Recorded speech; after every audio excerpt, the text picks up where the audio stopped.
Okay, so in this example, we're being asked to find the inverse of the logarithm. So this will be a continuation of our previous video when we were finding the inverse of the exponential.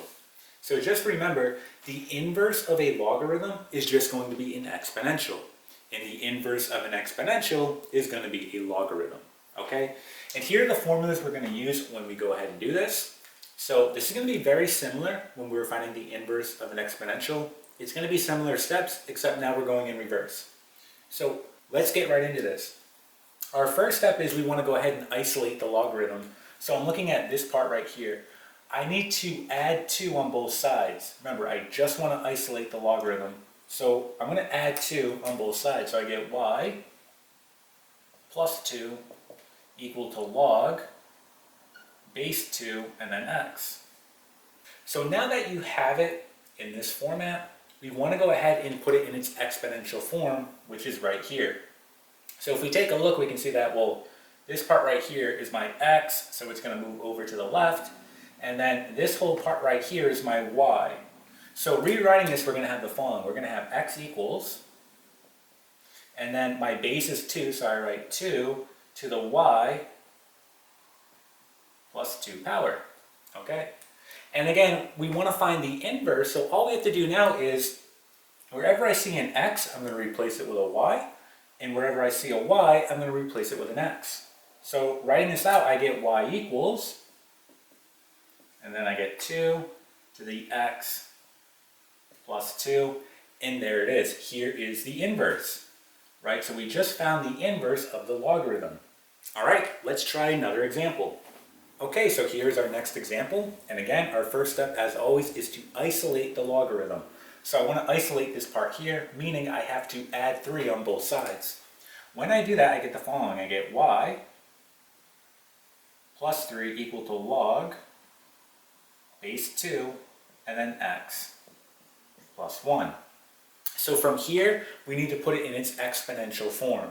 So again, this whole part right here is acting like my x. This whole part right here is acting like my y. So when I rearrange it, I'm going to do the following. I'm going to write x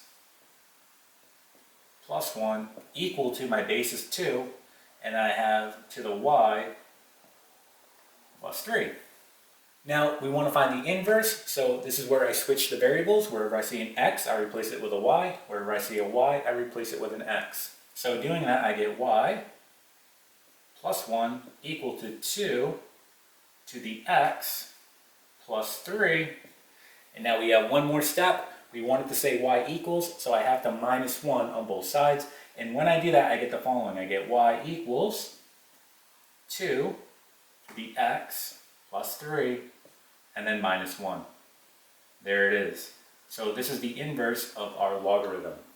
All right, let's try one more example. Okay, so here is our last example. Again, we want to isolate the logarithm. So in this case, we have to add 2 on both sides. When we do that, we get y plus 2 equal to log base 5, and then we have 3x plus 2. So again, we want to put it into its exponential form. Again, just looking at this, this is acting like our x, this whole part here. This whole part here is acting like our y, just looking at this format right here. So putting it into its exponential form, we have the following. We have 3x plus 2 equal to, my base is 5, so 5 to the y plus 2. Okay, again, we do want to find the inverse, so this is where we switch our variables. So wherever I see an x, I replace it with a y. Wherever I see a y, I replace it with an x. Doing that, I get the following. I get 3y plus 2 equal to 5 the x plus 2. Okay, we have a few more steps. I want to isolate y. I want it to say y equals. So I have to minus 2 on both sides. So I get 3y equal to 5 to the x plus 2 and then minus 2. Okay. My last step now is to just divide by 3. So when I do that, I get the following. I get y equals 5 to the x plus 2 minus 2, and this is all over 3, just dividing by 3. And that there is going to be our final answer, right? We just found the inverse of the logarithm, right? So there it is. Okay, so that's how you find the inverse of logarithms.